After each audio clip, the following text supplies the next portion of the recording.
கதை கேட்க ஆவலா காத்துட்டு இருக்க நண்பர்களுக்கு வணக்கம். நீங்க பார்த்துட்டு இருக்கிறது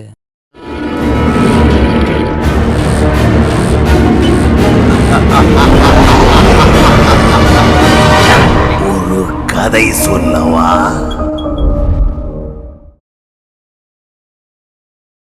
ஸோ போன சாப்டர்ல அரசருக்கு வந்த அந்த கனவை பத்தி அரசர் விளக்கமா சொல்லியிருக்காரு. ஸோ இன்னொரு எலமெண்ட் 6 தஞ்சை பெரிய கோயிலுடைய அஸ்திவாரத்தை இருக்கும் அப்படின்னு இவங்க கெஸ் பண்ணி அது உண்மையிலேயே அங்க இருக்கா அப்படின்னு 100% கன்ஃபார்ம் பண்ண ஒரு ட்ரோனை அனுப்பியிருக்காங்க.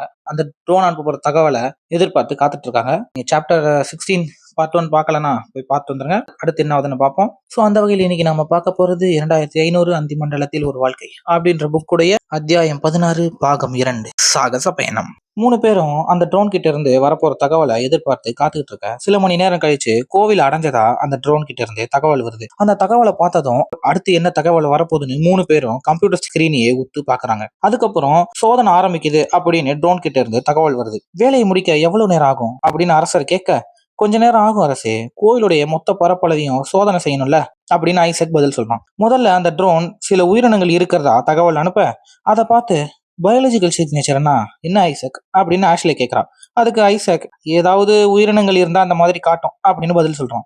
என்ன உயிரினமா இருக்கும் அப்படின்னு அரசர் கேட்க, அதுக்கு ஐசக் அது ஏதாவது பல்லி இல்லைன்னா பாம்பா இருக்கும் அரசே அப்படின்னு பதில் சொல்றான்.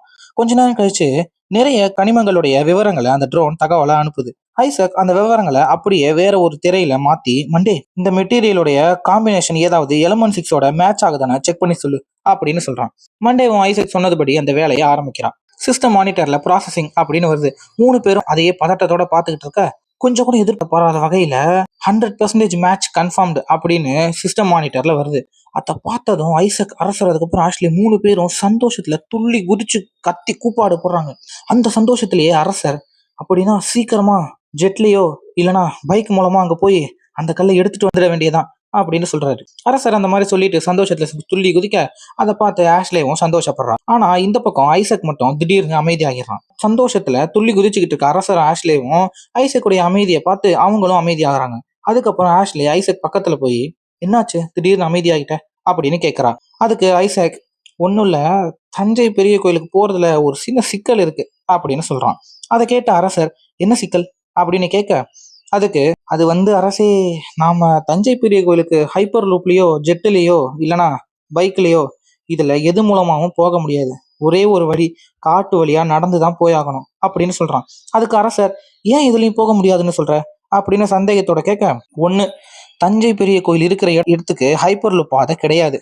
2, தற்போது அந்த கோயிலை சுத்தி முழுசா அடர்ந்த காடு தான் இருக்கு. அதனால பைக் ஓட்டிட்டு போக முடியாது. கடைசியா ஜெட்ல போகலாம், ஆனா பல நூறு சதுர மைல் பரப்பளவு கொண்ட அந்த அடர்ந்த காட்டுல ஜெட்டை லேண்ட் பண்ணவே முடியாது அப்படின்னு விளக்கம் அளிக்கிறான். ஐசக் சொன்ன அந்த விளக்கத்தை கேட்ட அரசர், அப்படின்னா காட்டு வழியாவே போயிடலாம், ஒரு பிரச்சனையும் இல்லை அப்படின்னு சொல்றாரு.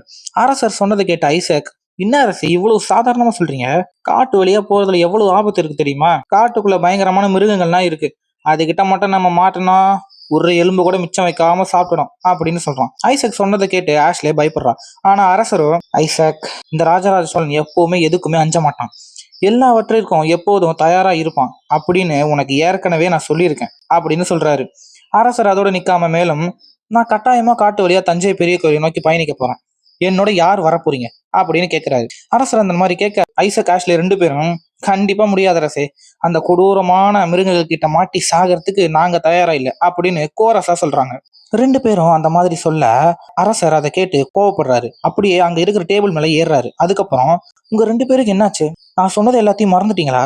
எந்த மாதிரி ஒரு சூழ்நிலை வந்தாலும் அதுல தோக்குற நிலைமை ஏற்பட்டாலும் போராடி தோத்ததா தான் இருக்கணும், என்னால முடியாதுன்னு விட்டு கொடுத்து தோத்ததா இருக்கக்கூடாது அப்படின்னு சொல்லிட்டு, என்னை நம்பி என் கூட வாங்க, உங்க உயிருக்கு நான் பாதுகாப்பு அப்படின்னு அரசர் வாக்களிச்சு கூப்பிடுறாரு. அரசர் பேசிய இந்த உரையை கேட்ட 2 பேரும் மனசுல தைரியத்தை வர வச்சுக்கிட்டு, சரி அரசே, உங்களுக்காக நாங்களும் கூட வரோம் அப்படின்னு சொல்றாங்க. ஐசக்கும் ஆஷ்லேவும் பயணத்துக்கு ஒத்துக்க அரசர் சந்தோஷப்படுறாரு. அதுக்கப்புறம் ஐசக்கை பார்த்து, எடுடா நம்ம வெப்பன்ஸை அப்படின்னு சொல்றாரு. அரசர் சொல்றது கேட்ட ஐசக் சிரிச்சுக்கிட்டே, அப்படியே அரசே அப்படின்னு சொல்லிக்கிட்டு எங்கேயோ ஓடுறான்.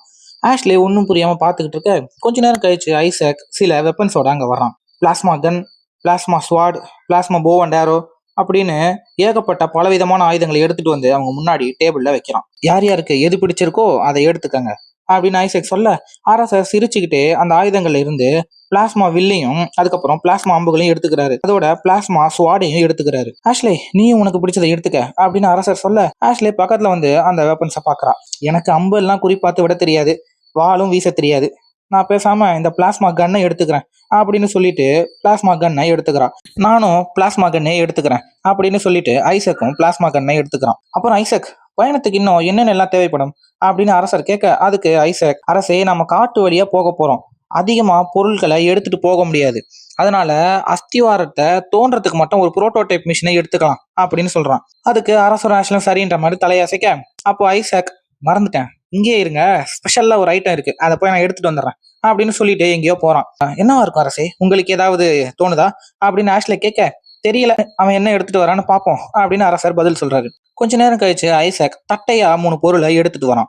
ஐசக் அந்த பொருள்ல இருந்து ஒன்னை எடுத்து அரசர் மேல தூக்கி போட அந்த பொருள் அப்படியே அரசரோட நெஞ்சு மேல ஒட்டி அதுல இருந்து நானோ பார்ட்டிகல்ஸ் அவருடைய உடம்பு முழுச பரவி ஒரு ஆர்மர் மாதிரி உருவாகுது. அதை பார்த்த அரசர், அடேங்கப்பா இந்த போர்க்கவசம் பயங்கரமா இருக்கே அப்படின்னு சொல்ல, என்னோட ஆர்மர் எப்படி இருக்குன்னு பார்க்க ஆவலா இருக்கு, சீக்கிரமா கொடு அப்படின்னு ஆஷ்லே கேட்கறா. ஆஷ்லே அந்த மாதிரி கேட்க ஐசக் அவன் கிட்ட இருந்து இன்னொரு பொருளை எடுத்து ஆஷ்லே மேல தூக்கி போட ஆஷ்லே மேலையும் ஒரு ஆர்மர் உருவாக அதை பார்த்த ஆஷ்லே, என்ன அரசே பாத்தீங்கல்ல, உங்க ஆர்மரோட எந்த டக்கரா இருக்கு அப்படின்னு சொல்றான். ஐசக் அதுக்கப்புறம் அவன் கிட்ட இருக்க கடைசி பொருள் அவன் மேல வச்சு அவனுக்கும் கவசத்தை உருவாக்கிக்கிறான். சரி, இப்ப எதுக்கு இந்த போர்க்கவசம், இது எந்த விதத்துல நம்மளுக்கு பயன்படும் அப்படின்னு ஆஷ்லே கேட்கறா. அதுக்கு ஐசக், காட்டுக்குள்ள பயங்கரமான மிருகங்கள் அதோட விஷ செடி எல்லாம் இருக்கும், அதுல இருந்து இந்த கவசம் நம்மளை பாதுகாக்கும், இந்த கவசம் பயங்கர ஸ்ட்ராங்கானது அப்படின்னு விளக்கம் அளிக்கிறான். ஐசக் போய் பள்ளம் தோன்றதுக்கான புரோட்டோடைப் மிஷினை எடுத்துட்டு வரான். அதுக்கப்புறம் 3 பேரும் அங்கிருந்து கிளம்ப தயாராகிறாங்க. ஐசக் இவங்க போக வேண்டிய இடத்துடைய கோஆர்டினேட்ஸை போட அங்க எப்படி போறது அப்படின்றதுக்கான ரூட்டு அவனுடைய ஆர்மர் ட்ரெஸ்ல இருக்கிற ஒரு சின்ன ஸ்கிரீன்ல தெரியுது, அதை லோட் பண்ணி வச்சுக்கிறான். 3 பேரும் ஆராய்ச்சி கூடத்துல இருந்து வெளியில வர்றாங்க. ஆராய்ச்சி கூடத்துக்கு முன்னாடி உள்ள காட்டு வழியா தான் போகிறதா இருக்காங்க. சாகச பயணத்துக்கு தயார் அரசே அப்படின்னு ஐசக் கேட்க அரசர் சிரிச்சுக்கிட்டே தலையசிச்சுட்டு, பாதுகாப்பு வளையத்தை திற ஐசக் அப்படின்னு சொல்றாரு. அரசர் அந்த மாதிரி சொல்ல அதை கேட்ட ஆஷ்லே, அரசே உங்களை நம்பிதான் நான் வரேன், என்ன நீங்க தான் பாத்துக்கணும் அப்படின்னு சொல்றான். அதுக்கு அரசர் ஆஷ்லேவை பார்த்து சிரிக்க ஐசக் பாதுகாப்பு வளையத்தை திறந்து விடுறான். 3 பேரும் அந்த காட்டுக்குள்ள நடந்து போக ஆரம்பிக்கிறாங்க. காட்டுக்குள்ள அந்த மாதிரி போறதுக்கு முன்னாடி திடீர்னு அரசர், ஒரு நிமிஷம் இங்கே இருங்க, நான் இதோ வந்துடுறேன் அப்படின்னு சொல்லிட்டு ஆராய்ச்சி கூடத்துக்குள்ள ஓடுறாரு. எங்க போறீங்க அரசே அப்படின்னு ஐசக் கேட்க, இங்கேயே இரு, நான் போய் எடுத்துட்டு வந்துடுறேன் அப்படின்னு சொல்லிட்டு அரசர் போறாரு. எதை எடுத்துட்டு வர இவ்வளவு வேகமா போறாருன்னு தெரியலையே அப்படின்னு ஐசக் சொல்ல, எனக்கு தெரிஞ்சு அவர் எதையோ உள்ள தைச்சிட்டு இருந்ததை நான் பார்த்தேன், அதை தான் எடுத்துட்டு வர போறாருன்னு நினைக்கிறேன் அப்படின்னு ஆஷ்லே சொல்றா.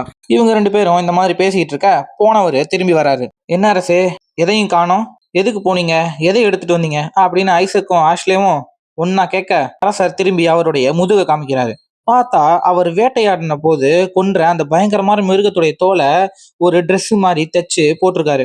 அதை பார்த்த ஐசக், ஐயோ ஐயோ அரசே வேற லெவலா இருக்க, ஆமா இதே எப்ப பண்ணீங்க அப்படின்னு ஆச்சரியத்தோட கேட்கறான். அதை கேட்ட ஆஷ்லே, நான் தான் அப்பவே சொன்னேனே எதையோ தச்சிட்டு இருந்தாருன்னு அப்படின்னு சொல்லிட்டு அதுக்கப்புறம் அரசரை பார்த்து, இதைத்தான் ரகசியமா தச்சிட்டு இருந்தீங்களா அப்படின்னு கேட்கறா.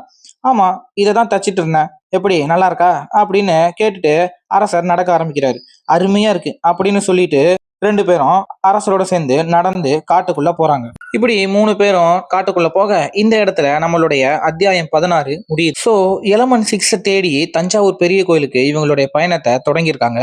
காட்டு வழியில இவங்களுக்கு இன்னும் என்னென்னலான சவால்களான விஷயங்கள் காத்துட்டு இருக்கு, இவங்க அந்த சவால்கள் எல்லாம் எப்படி எதிர்கொள்ள போறாங்க, இதையெல்லாம் கடந்து எப்படி அவங்க தஞ்சை பெரிய கோயில் அடைய போறாங்க, இதை பத்தி எல்லாம் தெரிஞ்சுக்கணும்னா காத்துருங்க. அது வரைக்கும் உங்களிடமிருந்து விடை பெறுங்க. ஒரு கதை சொல்லவா?